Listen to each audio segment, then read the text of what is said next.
Hello dreamers, Eugene the author here, and today I am super excited to welcome you to my new channel. So like I've said over at Eugene the Author Gaming, this channel really is my core passion, one of my strongest passions. It's a channel that's devoted specifically to the artistic journey. So on this channel, I'm going to be talking about my journey as a writer, as a novelist, as a screenwriter, as a playwright. I'm also going to be talking about the journey of being an indie artist and what it's like in this climate and in this industry, as well as sharing opportunities and how you can try to get started on your journey. I'm also going to be answering questions about the literary journey, the artistic journey, what that whole process is like, what that feels like, and really anything that you want to know about that. In addition, I am also going to be doing some long form videos as well, so I want to set the expectation early on.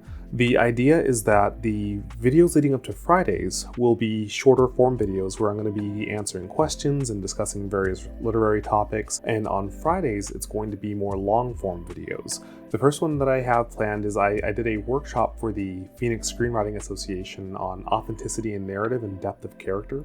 Essentially how you craft living, breathing characters to make your novel, your screenplay, your short story, whatever the case may be, something that is both memorable as well as compelling. So that workshop will be the first video that I drop on this coming Friday.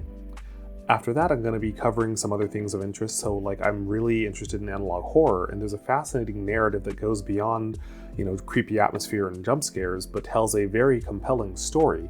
And I'm going to be covering a few of those kinds of analog horror stories as well. We'll be delving into what makes a narrative interesting, what makes a narrative work, all kinds of different things ranging from books to games and so on and so forth. But the core of this channel is the artistic journey. So I guess it's only appropriate that I go with the first question, which is, how did I get started as an author? Well, for as long as I can remember, I have loved narrative.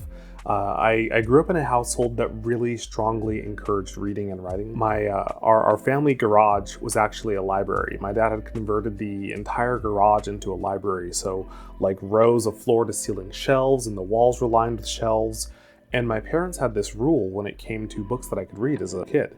And the idea was that if I could understand the narrative and speak to the narrative, then I could read the book. And so I was reading Alfred Hitchcock, I was reading Edgar Allan Poe, I was reading Isaac Asimov, and so on and so forth. And as a result, it gave me this deep appreciation, not just for the importance and the power of storytelling, but it also, really helped me see from a young age, and it's a mantra that I carry on into my adult life as well, that children will rise or fall to whatever expectation you set for them.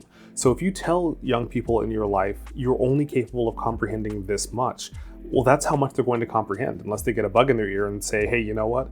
I'm going to prove you wrong. But if you say this is all you're capable of doing at this level, don't try to reach above that, then that's where they're going to be. But if you say, hey, you know what? The sky's the limit. I'm not going to put a cap on the level that you can reach. You would be astounded what kids are capable of comprehending. So that got me interested in reading. I remember being a little kid sitting on my mom's knee, and she had this big, beautiful, illustrated, like hand-painted, illustrated Lord of the Rings. Well, it was The Hobbit. It was this illustrated, hand-painted Lord of the Rings, The Hobbit book, and she would read this book to my sister and I when we were little. I remember my dad reading us Dr. Dolittle, but also I grew up with stories from around the world. We're a very culturally diverse family. It's actually easier to list off the cultures that I'm not connected to than the ones that I am. And so, I grew up with family from Taiwan, my Aunt Mary Lynn. I grew up with family from Russia, from Germany, from Samoa. I grew up with family from all over the world, all over parts of Africa. And they were always in and out of our house and in and out of our lives. And so I grew up hearing these cultural stories, and my father was very culturally immersed as well. He was very deeply tied into Chinese and Taiwanese culture through his martial arts instructor, Kurt Wong, and my Aunt Mei Lin. And so he had this deep affinity, and my father was always a deep reader as well. He would read everything from, mythology to philosophy, same thing for my mother. And so we grew up with spider stories, or the stories of Anansi. We grew up with stories of the Baba Yaga. We grew up with stories from every culture that you could possibly think of. And I have always believed very deeply in the power of narrative.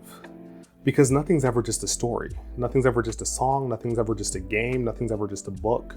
Nothing's ever just a TV show or a movie. The reason why narrative has such a deep impact in our lives and why we still, week after week fill movie theaters and bookstores and, we're buying more games than we have time to play is because of the power of narrative and the power of that interconnected experience. I believe that an artist has the power to help or to harm, to grow or to stunt that growth.